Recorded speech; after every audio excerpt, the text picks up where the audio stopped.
Olá, mais um Gente de Vitória. Agradecer a Deus por este momento, um momento grandioso de estarmos aqui e com esse espaço aqui para falarmos, para trazermos informações, para colaborar com a nossa sociedade. Hoje é um dia assim especial. Quando a gente está com gente especial, o dia fica melhor. Mesmo que a gente venha falar de uma causa de sofrimento de mulheres, porque estamos no Agosto Lilás, mas o dia torna especial esse encontro. Eu estou aqui com o meu colega também, Eric Tadeu, jornalista, e vamos falar sobre um assunto muito importante que é voltado para esse mês de agosto, a campanha de combate à violência contra a mulher. Nós estamos aqui com uma grande mulher, uma grande profissional, uma mulher também que se volta para essa luta em favor das mulheres que estão passando por esses problemas. Nós estamos aqui hoje com Larissa Moitinho e assim, com muita alegria que nós vamos falar com essa mulher aqui hoje. Nós vamos conhecer quem é essa mulher. Nós não, vocês vão conhecer, porque eu já conheço. Como ela disse, Vitória, você já sabe tudo. E eu sempre fico emocionada quando eu encontro Larissa, porque a gente sabe da sensibilidade, eu sei da sensibilidade que ela tem em favor das causas, né? Das mulheres, em favor desta causa, que é a causa da violência contra as mulheres. Então, assim, a gente se emociona em falar dessas coisas, mas a gente precisa estar também nesse embate como comunicadores, trazendo para a sociedade as informações e trazendo para as mulheres, dizendo para as mulheres que elas não estão sozinhas. Então, com essa grande mulher aqui, que é uma mãe, que é uma profissional, que tem, assim, uma vida dedicada a isso também, a profissão dela, como advogada, ela dedicada a esta causa. Então, assim, eu fico emocionada, porque quando uma mulher ela se volta para ajudar outra mulher, é dizer para essa mulher, você não está sozinha. Isso é muito bom que a sociedade também esteja juntas. Nós estamos aqui hoje juntos. Quero agradecer também a Júnior Paim, que está aqui no nosso estúdio também. Jornalista. De volta? Ah, ele já trabalhou aqui na TVI também. E vamos lá. Eric Tadeu, com Larissa Moitinho. Larissa, seja bem-vinda. Oh, eu é que agradeço muito estar aqui diante de você, Vitória. É um prazer imenso, é um momento de grande emoção. Já nos encontramos em outras oportunidades, no seu projeto da revista Vitória, sempre muito emocionante. E assim, eu é que fico lisonjeada por você estar sempre lembrando, né, da minha existência, da minha história, dos esforços que a gente tem como profissional autônomo, que já é tão difícil, né, os embates que a gente enfrenta, as dificuldades. E nesse Agosto Lilás, especialmente, é um trabalho que exige muita dedicação, muita sensibilidade, porque é muito difícil falar sobre isso, debater sobre isso em todas as frentes de atuação. E a gente sabe o quanto que é importante termos mulheres como nós nos enfrentamentos, nos debates e em todos os lugares.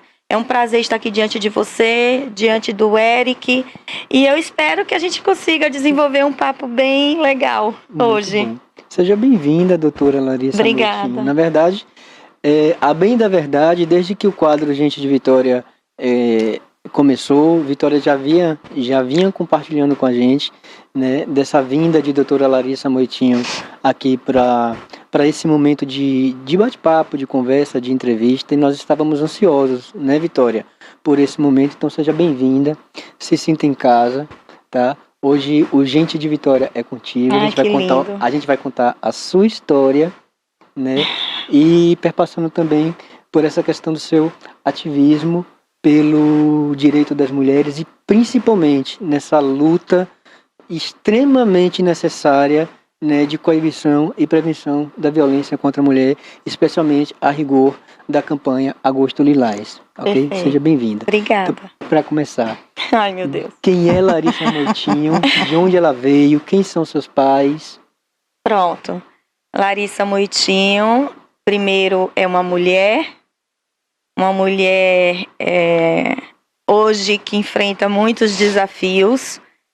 Ela é mãe de 2 crianças lindas, Leonardo de 11 anos e Maria Helena de 8 anos.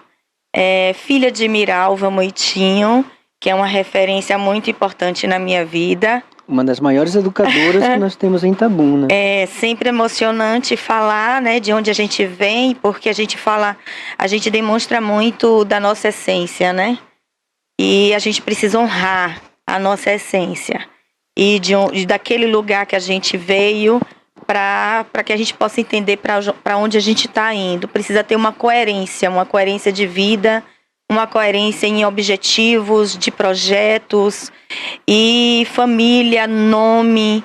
Você precisa honrar a sua família, você precisa honrar o seu nome, não por questões materiais, mas a questão mesmo do significado do que é honrar pai e mãe, do significado do fortalecimento, do que é realmente principiológico, essencial para o ser humano, porque você negaria toda a sua história, né, quando você vai na contramão daquilo que você aprendeu, de como você foi criada, dos exemplos que você teve em casa. As referências. Referências que você tem na sua família. Então, a minha família, ela tem uma simbologia muito forte da mulher. A presença da mulher é muito forte.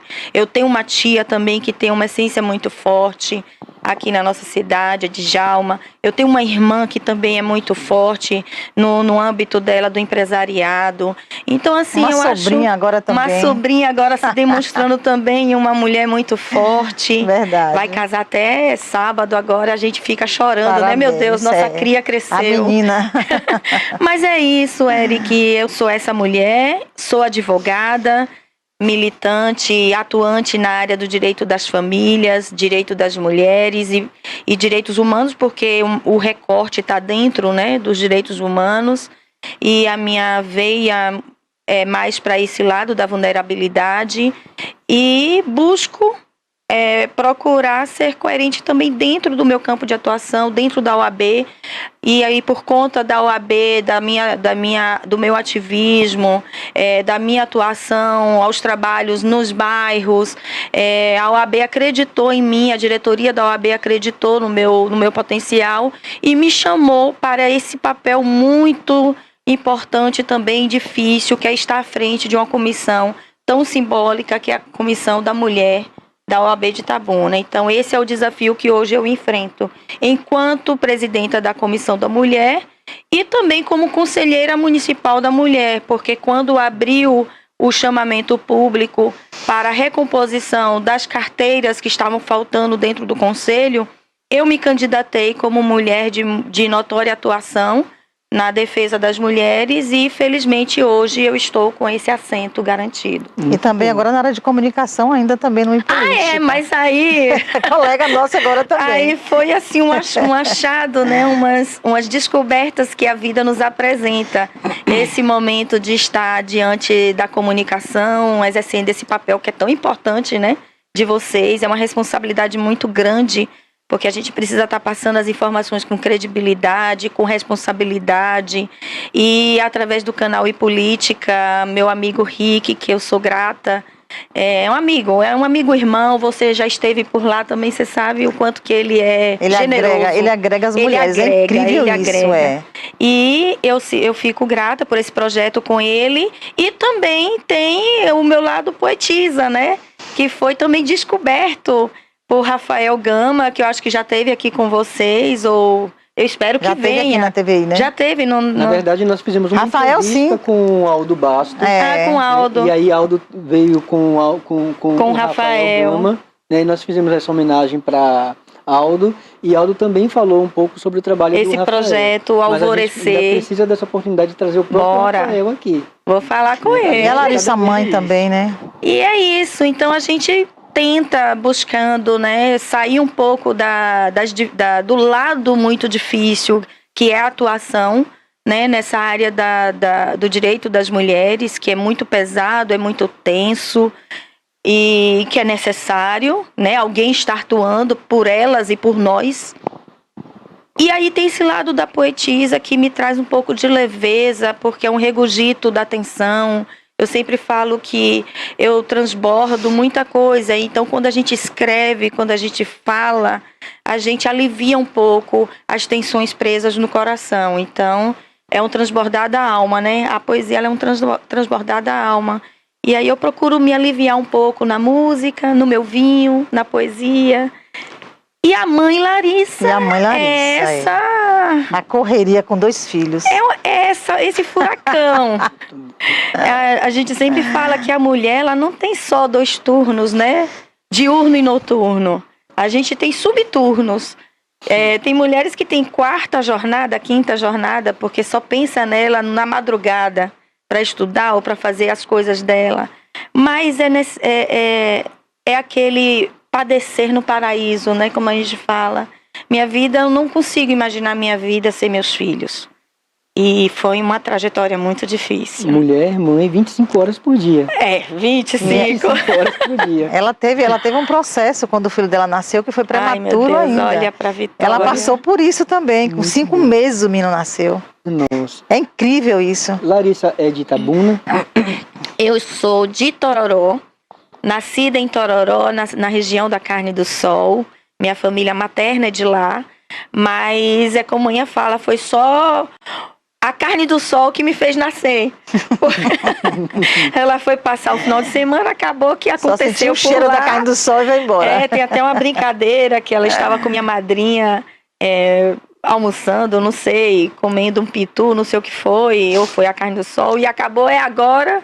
E aí não tinha como voltar para Itabuna, mas assim, é a minha cidade do coração, mas minha vida toda eu morei em Itabuna. A vida toda de estudante, a infância, adolescência.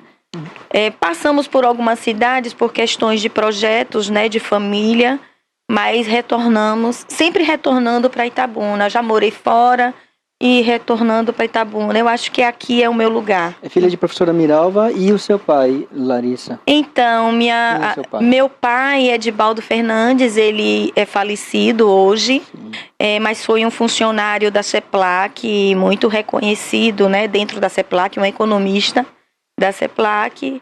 E após a separação, ele retornou para a cidade natal dele, que era em Eunápolis.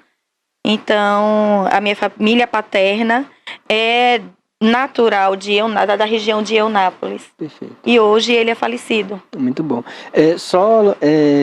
Lembrando uma coisa importante. Primeiro, Hugo ou Rafa estão aí na produção. Eu encaminhei algumas imagens para vocês, ver se vocês conseguem dar uma trabalhada nelas e me pontua quando elas estiverem no ponto, tá? E lembrando para os nossos telespectadores, assinantes da TVI, que estejam assistindo a gente pela TVC ou pela internet, no YouTube, a gente lembra que vocês podem mandar suas perguntas, vocês podem interagir aqui com a gente no Gente de Vitória através do nosso WhatsApp, que é o 73988093838. Antes mesmo do nosso quadro entrar no ar, Larissa, a gente já tinha algumas perguntas que alguns telespectadores já enviaram e nós vamos chegar nelas, tá? Tem irmãos, Larissa? Tenho. São quantos ao todo? Somos 3 filhos, né? 2 mulheres e um rapaz. Meu irmão mais novo é Edmundo Tavares, que é um advogado também, advogado criminalista, e não é casado. Minha mãe fala que já está na hora, mas ele ainda não se despertou. E minha irmã, Thaisa Moitinho, que hoje é uma grande empresária no ramo de brinquedos e papelaria, é a proprietária da Sonho Azul Presentes. E ela também tem 2 filhos, e uma delas é a minha filhada, que está casando agora sábado. E advogada ela também. Advogada também. Você falou que seu irmão é mais novo. Aí o mais novo, e minha irmã é mais velha. Eu sou a do meio. A diferentona. Muito bom. E por onde Larissa Moitinho passou em termos de escolas antes de chegar na Universidade de Direito? Pronto. Curso de Direito.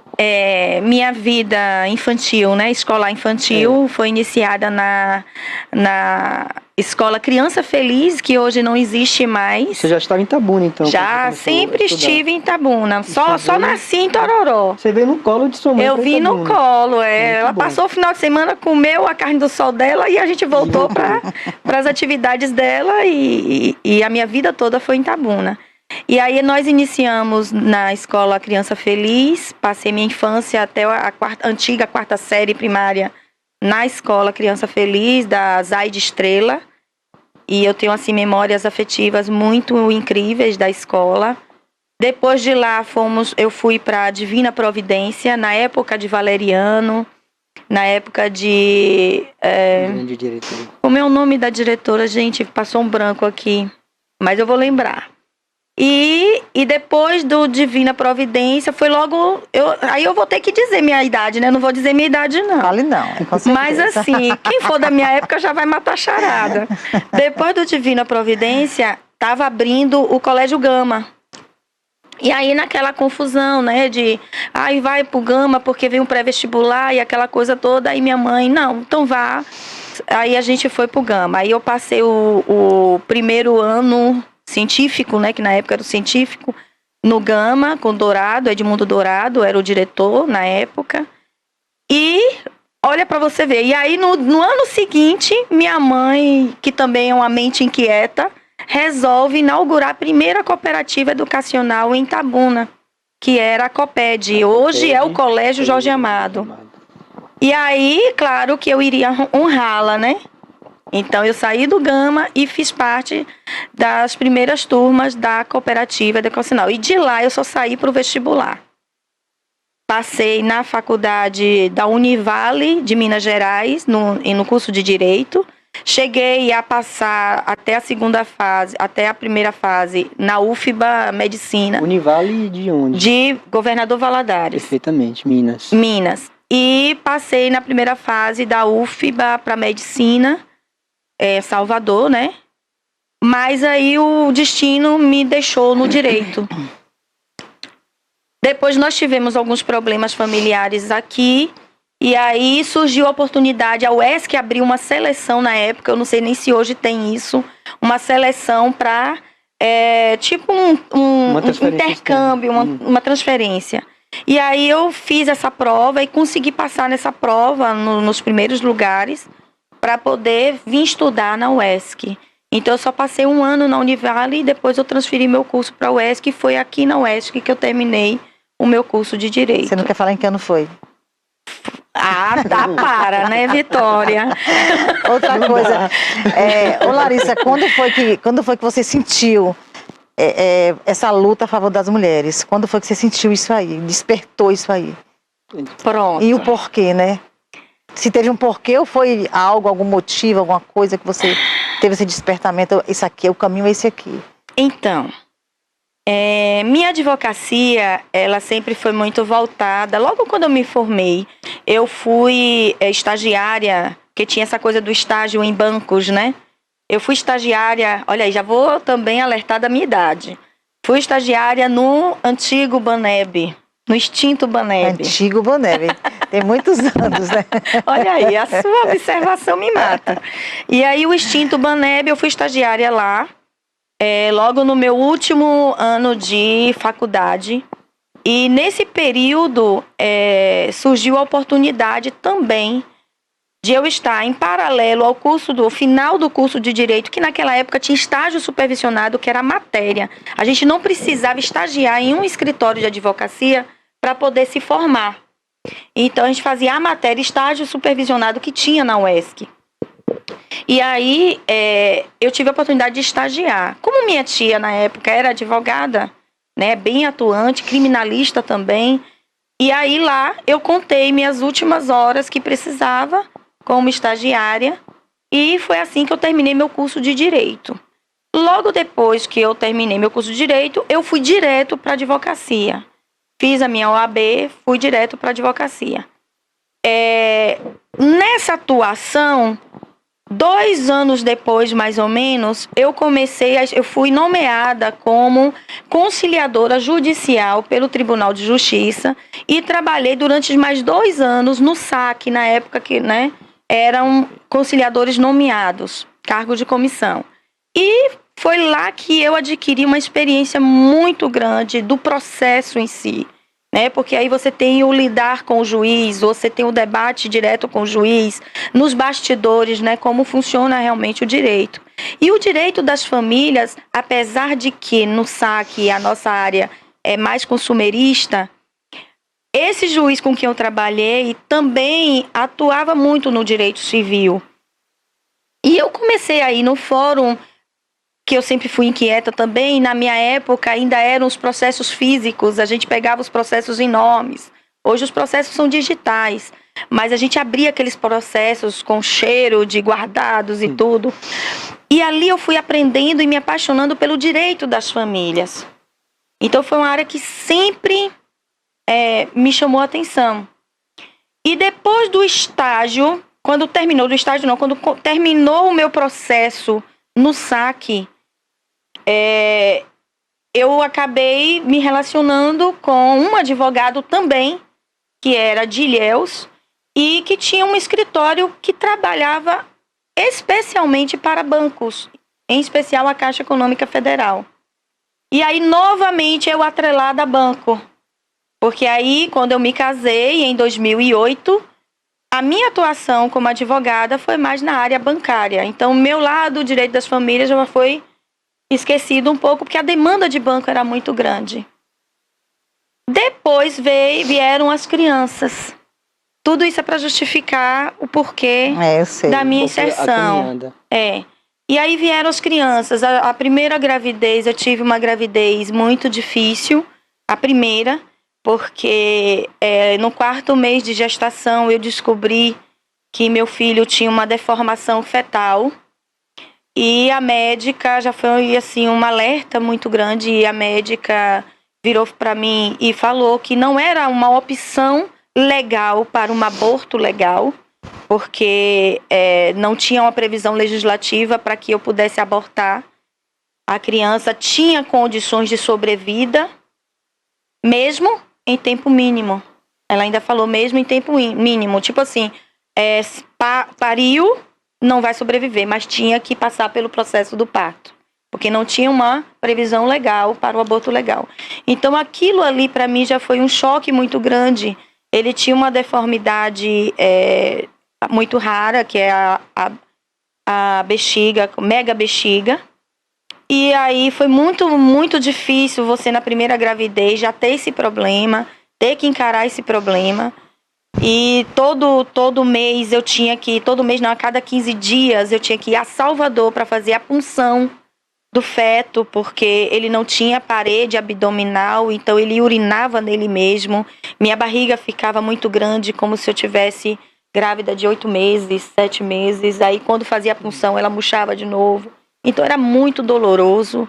E já passei por essa experiência que não foi muito positiva para quem quer engravidar, né? Ter uma gestação tranquila. Mas ali eu atravessei por essa provação, né? Que eu vejo como um aprendizado, como uma provação. E felizmente eu estou viva. Foi muito difícil. Eu tenho pressão baixa e foi um processo muito difícil expelir, né? Passar por todas aquelas dificuldades de tomar medicações específicas para provocar o aborto. E isso eu estava numa unidade de saúde, né? Então foi muito difícil. Imagine essas mulheres, que aí foi o primeiro despertar da problemática do que é o aborto e das dificuldades que essas mulheres que não têm um atendimento, que não têm uma plano informação, de saúde também, que não têm um plano de saúde, que não têm um atendimento médico adequado. Isso. E que elas apelam por uma clandestinidade e passam por essa questão que eu passei com todo o meu privilégio. Se já foi difícil com o meu privilégio, eu com histórico de pressão baixa e quase fui a óbito, imagine essas mulheres que fazem ao léu na clandestinidade. Verdade. Então, nessa luta que a gente tem hoje, também a gente encara a problemática do aborto como uma questão de saúde pública e que precisa ser debatido com mais seriedade, não com ativismo partidário. É uma luta que precisa ser entendida, né, debatida. Quais as mulheres que são mais afetadas?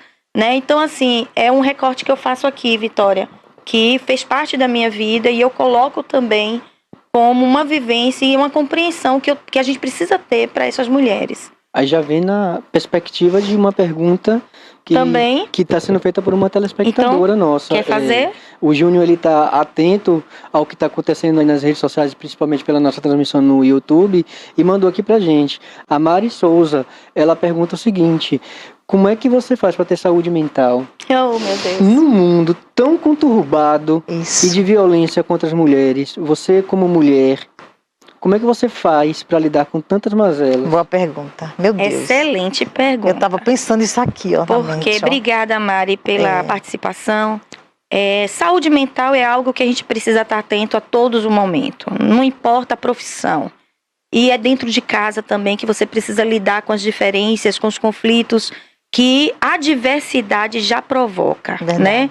Lidar com o filho, lidar com o pai, lidar com o tio, com o avô. Então, essa diversidade já lhe traz os conflitos internos. E aí, você lidar com mulheres que têm a sua vulnerabilidade aflorada, né? Com mulheres que têm ali suas feridas abertas e que quando você escuta essas mulheres, muitas vezes te toca pessoalmente porque te faz lembrar também de suas feridas. Então, Mari, é muito difícil, não tem uma receita, Eric. É você estar todo momento buscando ser resiliente, né? Se concentrar no que é mais importante, que é o seu papel. Qual é o meu papel? Aquilo que eu abracei como causa. Isso diz muito sobre mim, mas também me traz responsabilidade. Então, eu preciso estar a todo momento pautando e buscando válvulas de escape para quando eu chegar em casa não trazer esses problemas, não levar esses problemas para dentro de casa. E aí a terapia é sempre importante, a conversa entre amigos e amigas é sempre importante, a troca com as famílias, os familiares é sempre importante. Você buscar uma música, você buscar uma arte, uma dança, uma leitura que te traga leveza. Então, assim, você precisa falar, externar, para além daquelas pessoas que é do seu convívio de trabalho, você precisa estar falando com outras pessoas que não tem nada a ver mesmo. Porque ali você está colocando para fora uma vivência com uma pessoa que está fora do seu eixo de trabalho, mas que você vai ouvir dela um afago, uma palavra de afago, de estímulo e de inspiração. E quando você escuta assim, poxa, Larissa, você inspira outras mulheres. Isso não me traz somente uma vaidade que é saudável, porque é um reconhecimento. Isso também me traz uma responsabilidade muito grande, porque eu não posso desapontar, né? A cobrança, ela já vem junto. Poxa, eu não posso desapontar. Essa mulher me agradeceu com lágrimas nos olhos. Então, eu não posso, ao mesmo tempo, me envaidecer e desapontar essa mulher. Muito bom. E aí, esse o caminho. É você buscar sempre uma válvula de escape. Já naquela perspectiva do que Saint-Exupéry fala no Pequeno Príncipe, que tu te tornas responsável por aquilo que cativas. Né? Verdade. Larissa, a gente, quando fala sobre campanha Agosto Lilás, e principalmente sobre violência contra a mulher, coibir e prevenir, a gente pensa muito naquelas situações um pouco mais estarrecedoras, né, que são as violências propriamente ditas. Mas eu queria que você comentasse um pouco, me corrija se eu estiver errado, se eu estiver equivocado. Me parece que quando a sociedade exige muito mais das mulheres do que dos homens, né, porque culturalmente e tradicionalmente a mulher, entre aspas, deveria estar em casa, cuidando dos afazeres domésticos, cuidando do marido e dos filhos. E houve um momento em que a mulher saiu dessa bolha e ela passou a fazer parte da sociedade. Não apenas como a esposa, como aquela que cuida da casa e dos filhos. Né? E você percebe que esse tipo de situação, exigir das mulheres mais do que aquilo que porventura se possa exigir, é um tipo de violência? Com certeza. É uma violência simbólica, né? A Lei Maria da Penha, a gente sempre tenta colocar os pontos nos is. Você contextualizou bem, a sua forma de contextualizar foi bem interessante. Porque, assim, quando a Lei Maria da Penha, ela entrou em vigência, que foi em 2006, ela não veio com um impulso natural do legislador em criar mais uma lei somente.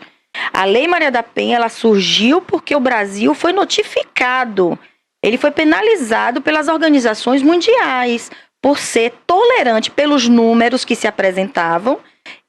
Se entendeu, né?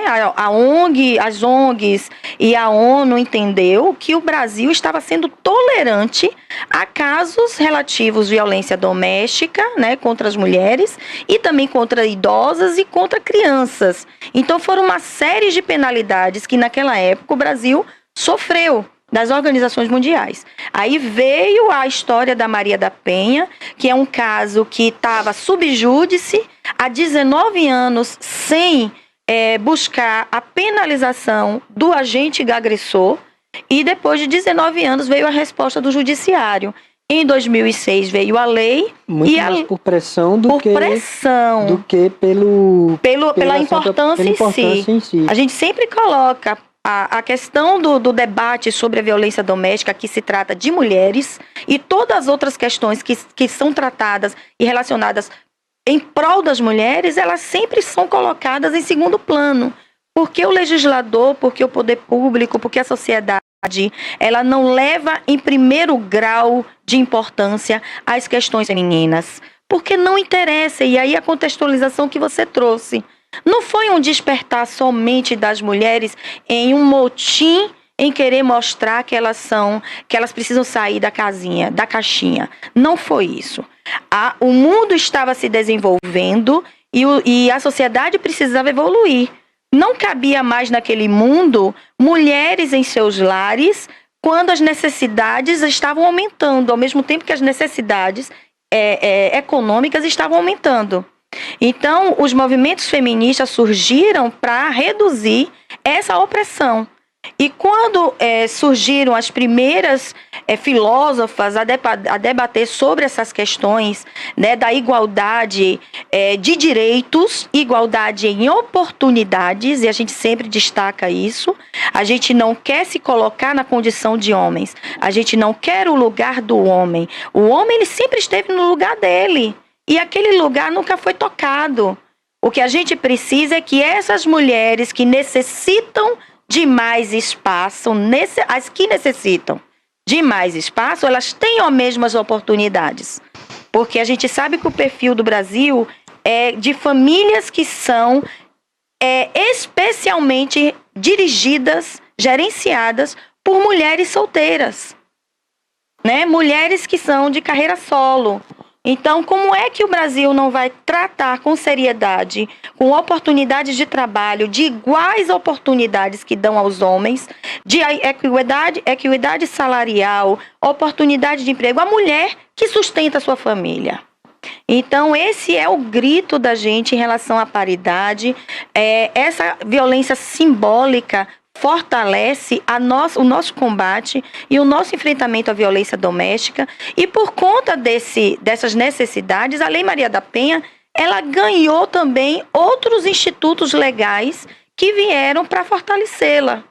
Que aí veio em conjunto agora, e principalmente nesse momento de pandemia, que nós tivemos um maior período de enriquecimento legislativo em relação às mulheres. Porque com a pandemia, a violência doméstica, ela veio à tona. Não é que a pandemia causou a violência, o aumento da violência. É porque se destacou, num período em que estávamos todos em isolamento social, o agressor passou a estar mais tempo dentro dos lares. E aí, ele já era agressor antes mesmo da pandemia. Ele já era aquele que gritava com a mulher, ele já era aquele que batia na mulher, ele já era aquele que tentava diminuir a importância daquela mulher. Então, quando ele ficou isolado no seu lar, junto com essa mulher, a violência aflorou. E aí os números apareceram, entendeu, Eric? E quando os números apareceram, outras leis importantes precisaram vir, que é a da violência psicológica, que já era um recorte dentro da Lei Maria da Penha. Sim. Só que precisou ter uma lei específica, porque se entendeu que a violência psicológica, ela precisava ter uma atenção especial, Porque é ela que começa, é nela que começa. É o início, né? Exato, é o início, exato, Vitória. É nela que começa todo o processo e o ciclo da violência. Verdade. Quando o agressor ou a agressora, ela entende que eu fragilizando Vitória, a mente de Vitória, Isso. a força que Vitória tem, porque nós todas temos essa força, Vai só que conseguir algumas controlar, mulheres, né? elas deixam de acreditar na sua força por conta da violência psicológica.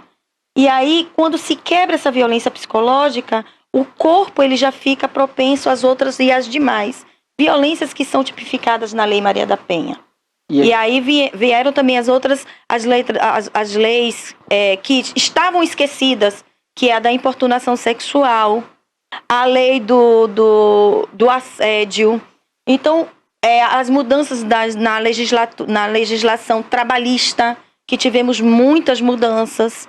Então, assim, temos muitas evoluções nesses 17 anos da Lei Maria da Penha. E eu fico lamentando muito quando eu escuto que a Lei Maria da Penha não resolve nada, que ela não serve para nada e que a violência sempre aumenta. Mas a gente precisa destacar uma coisa, é o número da violência, que ela se destaca porque não há um trabalho efetivo dentro das escolas, porque a violência doméstica ela só existe porque existe a figura do agressor. A figura do agressor ele só existe porque não foi trabalhado nos nossos lares o que deve e o que não deve ser feito em relação às relações afetivas, né? O respeito. Como eu estou criando meu filho homem? Como eu estou criando minha filha mulher? Como eu estou criando o meu filho homem para entender que ele também precisa compartilhar as atividades em casa, para não sobrecarregar a mãe, para não sobrecarregar a sua irmã, que é menina. Então, esse papel a gente precisa estar trabalhando com cuidado. Isso é uma questão familiar, então? É uma questão familiar. A violência doméstica, ela é tipificada como violência. Olha para você ver, a violência praticada por meio das relações afetivas e de convivência. Nós não estamos falando aqui da lei da importunação sexual, nós não estamos falando aqui da lei, da lei penal que rege o constrangimento ilegal. Estamos falando de uma lei que tipifica crimes que acontecem dentro dos nossos lares. Então, onde é que está a ferida aberta? Dentro de nossas casas. Das pessoas que a gente coloca no nosso convívio, porque também entra na relação doméstica a babá, a cuidadora, o cuidador, o caseiro que toma conta da nossa casa, tudo que isso ele é testemunho de nossas vidas. Tudo isso faz parte. Isso faz parte, as pessoas não sabem muitas vezes disso. Realmente. Quando o crime é cometido, Eric, por um caseiro, o caseiro é uma pessoa que já faz parte de sua casa. Ele tem uma relação doméstica, ele não tem a relação familiar. Mas a Lei Maria da Penha, o nome é escrito, violência doméstica e familiar. Então ela separa. Quem são os agressores em potencial?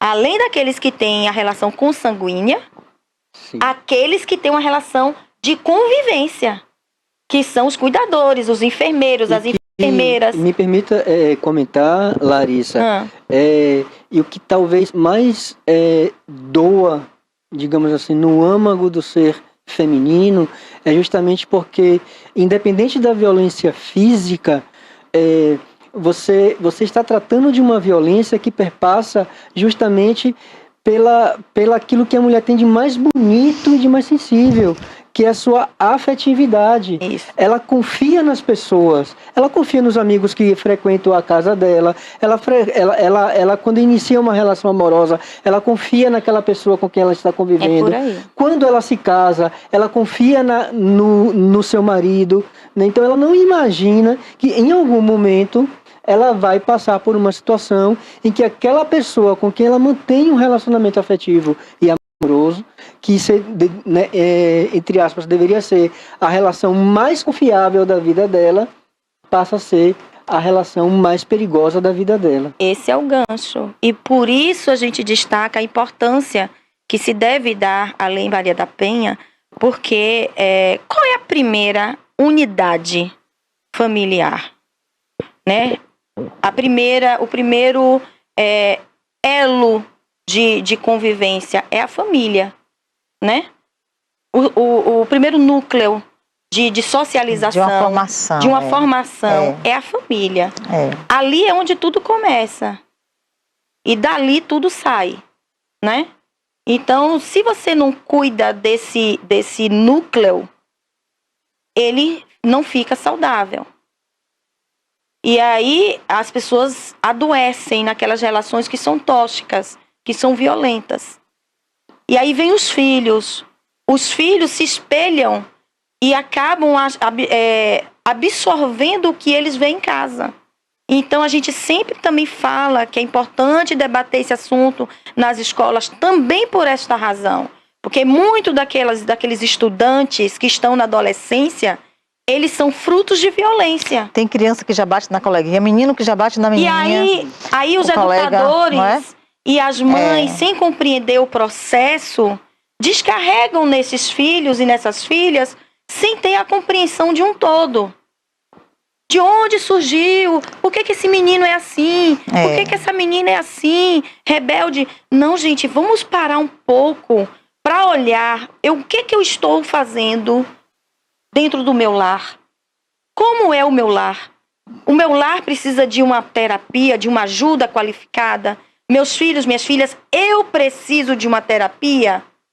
Porque a gente está doente e a gente não sabe. Esse mundo que é de muita correria nos agita por dentro. Verdade. E a gente externa isso. Eu externo isso para você, Vitória. Verdade. Eu posso chegar aqui e ter uma comunicação violenta com você e você ficar sem entender por que ela me tratou desse jeito. Então, da mesma forma, acontece dentro de casa. Nós estamos recebendo muitas perguntas. Meu Deus, então... Muitas perguntas vamos mesmo, lá. Tá? Mas antes de fazer algumas delas, eu quero destacar a do Fernando Silva, que está assistindo a gente no Jardim Vitória, que ele pergunta o seguinte, eu não vou pedir para você responder ainda não, porque a rigor dessa pergunta, tem um vídeo que nós separamos, eu queria que você assistisse ao vídeo também, porque perpassa pelo tema da pergunta e depois a gente comenta. Pronto. Tá? O Fernando Silva, ele pergunta, o que é necessário para garantir uma sociedade livre da violência contra a mulher? E aí, Hugo ou Rafa, aquele videozinho que eu pedi que eu separei, eu queria que, se possível, a gente exibisse agora. É possível? Vamos ver. Olha essa campanha que ajuda as mulheres a se sentirem mais seguras em pontos de ônibus e se tornou uma das campanhas mais criativas do Brasil. As noites para as mulheres podem ser difíceis. E se ficar desacompanhada no ponto de ônibus à noite já é difícil para todo mundo, imagina para uma mulher.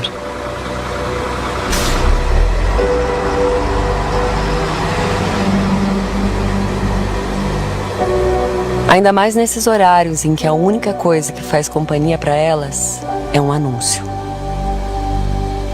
E é aí que a gente entra. Eletromídia é a maior empresa de mídia out of home do Brasil e analisou os pontos de ônibus de uma das cidades mais populosas do país para mapear aqueles em que as mulheres se sentem mais vulneráveis por estar desacompanhadas. Para então criar um projeto capaz de fazer companhia para as mulheres em um dos momentos que elas mais precisam.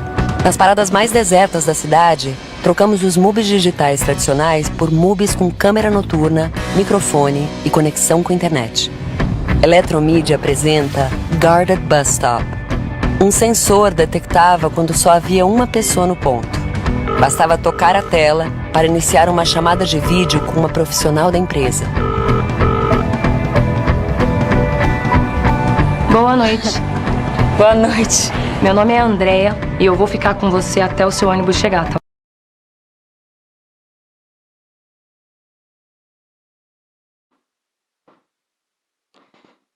Ai, mexeu assim por dentro de mim, sabia? Muito legal, que iniciativa formidável. Linda, não tinha visto muito isso. lindo. Esse vídeo ele fez sucesso nas redes sociais, está fazendo sucesso, ele viralizou Eu vou até... nas redes sociais do início do agosto para cá, acho que a rigor da campanha Agosto Lilás, e se eu não me engano esse projeto está sendo implantado na cidade de Curitiba. É no Brasil? Em Curitiba. Sim. Olha para isso, você perguntando no Brasil, né? parecendo que não existe, né? E aí houve uma preocupação das empresas de transporte coletivo em procurar uma startup capaz de desenvolver essa tecnologia que protege as mulheres. Primeiro, se fez um mapeamento desses pontos de ônibus que de maior incidência para as mulheres eram os mais perigosos, e nesses pontos de ônibus foram instalados esses equipamentos em que as mulheres elas podem acioná-lo e ali elas terão a companhia de uma pessoa que vão estar a todo momento acompanhando elas, e só se desliga o equipamento depois que ela entra no ônibus. Olha aí. Aí vem a pergunta do Fernando que eu te fiz, o que é necessário para garantir uma sociedade livre da violência contra a mulher? E tem mais, viu? Depois. Então, primeiro eu vou responder. Eu acho que, como eu já tinha falado antes, só existe a Lei Maria da Penha porque existiu a violência doméstica e familiar. A tolerância à violência doméstica e familiar. Só existe a violência doméstica e familiar porque existe a figura do agressor e da agressora. Como combater, coibir ou dirimir esse problema? Através da educação. Não existe outro caminho. Eu acho que é bem equivocado dizer, e ontem eu ouvi na audiência pública uma fala que disse assim, a gente precisa corrigir os homens. Não se trata de correção, ninguém aqui tem que corrigir nada. Os homens, eles não precisam de tratamento, os homens não precisam de correção. Os homens precisam do entendimento que a conduta dele é violenta. Porque a violência, ela é tão naturalizada por ele mesmo, que ao fazê-la, ao praticá-la, ele não tem um entendimento que o que ele está fazendo é manipulação, é controle. Porque na cabeça das pessoas, Eric, a violência é só aquela do bater, que é a física. Mas tudo mais, uma fala agressiva de depreciar... Comunicação, né? Uma fala agressiva de depreciar a mulher é violência. Retirar o celular da mão da mulher é violência. O pegar o cartão dela, ir no banco e retirar o dinheiro dela porque ele acha que ele tem que ter o controle econômico da família é violência patrimonial. O obrigar a esposa, a namorada, a ficante, a crush, seja lá qual o nome que se dá hoje... a fazer o sexo é violência sexual e as pessoas não denunciam porque, eu amo ele. A dependência emocional, ela é muito grande e ela age no meio dessa relação afetiva que já é violenta e aí ela naturaliza essas condutas. Quando ela naturaliza essas condutas e se a gente não promove políticas públicas para a inserção desse debate dentro das escolas, com os adolescentes, com as crianças, isso na educação infantil, claro que há a linguagem adequada, né? Ninguém aqui está dizendo que vai falar com essa linguagem para uma criança que não tem um entendimento, mas com todo um acompanhamento pedagógico para que essas crianças já cresçam com o entendimento da cooperação, que eu preciso cooperar, que essa história de homem não lavar prato e menina não lavar carro, que não existe, isso é criado, é construído. E essa coisa cultural, ela pode ser desconstruída. Então, se a gente partir para esse viés, a gente nunca iria precisar de uma política pública como essa que a gente acabou de ver. Perfeito. Porque as políticas públicas, elas só vêm porque a violência, o problema já está impregnado. Então, é uma forma de dirimir os problemas. Então, como é que se para, como é que se diminui, como é que se enfrenta e vai na raiz do problema, no cerne da questão? É com base na educação. E a gente precisa fazer esse trabalho urgente, porque parece que as coisas estão sendo naturalizadas de uma maneira muito fácil, muito rápido. E por mais avanços que a gente tenha na legislação, a gente não quer mais leis. A gente quer que a gente deseja que a Lei Maria da Penha não precisa mais existir, que ela caia em desuso, porque ela só veio porque a violência existe. E como é que acaba? Com a educação, a gente educando investir na educação. Investir na educação e nesse debate das questões de gênero. Né, de como proceder dentro de casa dos nossos lares. E não aceitar uma relação que é manipuladora, não aceitar uma relação afetiva que lhe exclua enquanto mulher. E isso é através do diálogo amoroso, é através do cuidado com o outro, é do olhar atento sobre o outro. Ninguém aqui está promovendo uma revolução. A gente quer entendimento, paz dentro dos nossos lares. E é através da educação que eu respondo ao nosso ouvinte. Eu não vejo outra saída se não for por esse caminho. Família e escola, né? Família e educação. Educando. Tá, Larissa, eu vou pedir pra gente tentar fazer um bate-pronto, assim, rapidinho, pra tentar responder a maior quantidade de perguntas possível, tá? Porque tem muitas perguntas aqui, algumas interessantes que elas precisam ser comentadas. O Lulu Silva tá acompanhando a gente pelo YouTube e ele fala o seguinte: Larissa, eu conheci seu trabalho no processo da Luana Brito, só que a mídia não comenta mais nada sobre isso. Você pode nos atualizar sobre esse caso? Então, eu atuei acompanhando aquele movimento social porque foi uma frente de vários coletivos, né, em atenção à família que procurou um dos componentes dos movimentos sociais. E aí nós fizemos aquele movimento que teve a participação de vários órgãos, instituições e coletivos. E eu, como conselheira da mulher aqui em Itabuna e como presidenta da comissão da mulher, nós achávamos que naquele momento a gente tinha que dar uma atenção. Só para atualizar o nosso telespectador, tenta explicar um pouquinho o que foi o caso da Luana. Houve o término de um relacionamento e ela já estava iniciando uma outra relação afetiva e ele não se conformou. Isso foi aqui em Itabuna? Em Itabuna, né? Era uma profissional da área de beleza, né? Uma cabeleireira. Sim. Ela tinha duas filhas, tem duas filhas, né? Ela que se foi. As filhas menores, crianças, nem adolescentes são pela idade, e que hoje estão na guarda da avó materna, mas assim, naquele momento ele a seduziu, atraiu, na verdade, para que houvesse uma conversa definitiva, né, e o que se sabia na época, que ele ameaçou que se ela não fosse conversar com ele, que ele ia fazer algum mal à família dela. Então, naquele momento, ela foi ao encontro dele por meio dessa ameaça. Claro que aqui eu não posso adentrar muito, porque eu não sei os detalhes do inquérito, mas o que se ouviu naquela época foi isso, e foi o porquê dela ter ido até ele, já que já existia uma medida protetiva. Ela já tinha uma medida protetiva para que ele se afastasse dela. Só que ele, por meio da ameaça, né, de fazer algo com a família, ela resolveu ter essa última conversa. O que ela não esperava é que ele estava armado. E aí ele foi na porta de casa, desferiu 5 tiros, ou foram 6, na vítima, que levou à morte, né? Esse golpe levou à morte. E ele ficou foragido, deixou moto, ele trabalhava numa dessas igrejas aí, como vigia, né, da portaria, mas ficou foragido por um tempo. E até que a polícia conseguiu... Na verdade, ele se entregou espontaneamente, mas a polícia já estava no encalço dele, mas ele se entregou. E quando ele se entregou, ele confessou. Claro, apresentando uma versão dele, né, das motivações, mas o que importa é que ele confessou o crime. E dali foi encaminhado para o presídio. Existia já uma prisão uma prisão provisória, né? Essa prisão provisória virou preventiva, porque existe um prazo para que um inquérito termine. E aí, com o receio de não ficar numa condição de prisão ilegal, a prisão dele provisória foi convertida em preventiva. E aí, hoje, ele responde por esse crime, que ainda não vi ainda se foi denunciado, porque acredito que ainda está na fase de inquérito. Não sei também dizer se a arma foi encontrada. Então, todas essas questões estão sendo ainda investigadas. Mas, provavelmente, ele vai ser denunciado por feminicídio, por homicídio, né? Porque a gente não tem ainda a tipificação na lei penal do feminicídio.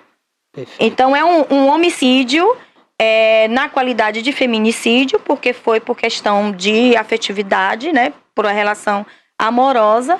E essa questão toda, a minha participação foi de acompanhar. Eu não sou advogada da família e nem posso ser, porque quando fui convocada foi como movimento social. E o nosso Estatuto da Ordem, ela coíbe, né, que a gente capte clientes nessas condições. E a gente está só assistindo, também da mesma forma que ele, o término dessa questão. O Gabriel Peixoto, aliás, deixa eu destacar que o Júnior Paim, o nosso queridíssimo jornalista Júnior Paim, está dando essa força, esse apoio maravilhoso para a gente aqui nos bastidores. Obrigado, viu, Júnior? Aí vem o Gabriel Peixoto, também pelo YouTube, que diz o seguinte: doutora Larissa, você já sofreu alguma retaliação por conta do seu trabalho que por sinal é admirável, e ele conclui: nós homens conhecemos e respeitamos o seu trabalho. Então, Alguma retaliação? não, assim, muito evidente não, mas algumas tentativas de silenciamento, né? No momento que eu estou falando, a interrupção, a tentativa da interrupção, e aí você ser forte na hora para continuar a tua fala, né? Não foi assim tão bem acentuado, mas a gente percebe isso a todo momento, tanto em audiências, quanto quando a gente está na nossa atuação de ativista e na hora da fala. E muitas vezes a violência também ocorre a partir de mulheres. Eu já tive esse momento lamentável de tentativa de silenciamento por outra mulher. E aí eu tive que enfrentar esse momento e exigir que aquele era o meu momento de fala. Então, assim, a gente precisa, é a questão pedagógica mesmo do debate. E a violência vem de todas as formas. Bom. E aí o próprio Júnior, ele nos lembra, de maneira, uma presença de espírito maravilhosa, o seguinte: Larissa, em Itabuna existe uma lei de autoria da ex-vereadora Charliane, que obriga que os motoristas de ônibus parem fora dos pontos de ônibus e, se possível, o mais próximo possível das residências das mulheres durante a noite. Comenta um pouco sobre isso, por favor. É uma lei, é isso que eu falo. Nós temos leis que garantidoras para o amparo, para a proteção das mulheres, mas o poder público precisa levar a sério, precisa efetivá-las. E como é que faz isso? Mas a população não sabe do conhecimento. A nossa Constituição Federal tem um artigo específico. O cidadão, a sociedade, né, as pessoas, elas não podem não podem dizer que não conhecem a lei, porque ela foi publicada. Então, mas como é que essa lei vai chegar lá na ponta para as pessoas terem conhecimento? Aí vem a educação. Sempre eu bato no ponto, a educação. A sociedade civil trazer para o debate, publicizar. O poder público, por meio de suas ações públicas, publicizar, porque esse é o nosso papel. E, assim, além dessa lei, tem inúmeras leis, que é discutir esse debate nas escolas, trazer esse debate para as escolas. Tem a lei da dignidade menstrual, que também traz uma questão da vulnerabilidade das mulheres. Mais recentemente, o Supremo Tribunal Federal derrubou aquela famosa argumentação de que o homem cometeu um crime contra a mulher em nome de uma defesa da honra. Em nome de uma pretensa defesa da honra. Isso, porque no Código Penal, antes do advento da Lei Maria da Penha, existia o crime contra a honra, um atenuante caso o homem matasse para defender a sua honra. Ele teria um atenuante legal, uma diminuição de pena. Então, com o advento da legislação específica e entre outras legislações, essa tese hoje já foi batido o martelo que não tem mais como prevalecer. Porque somente a honra do homem, a honra da mulher também precisa ser levada a sério.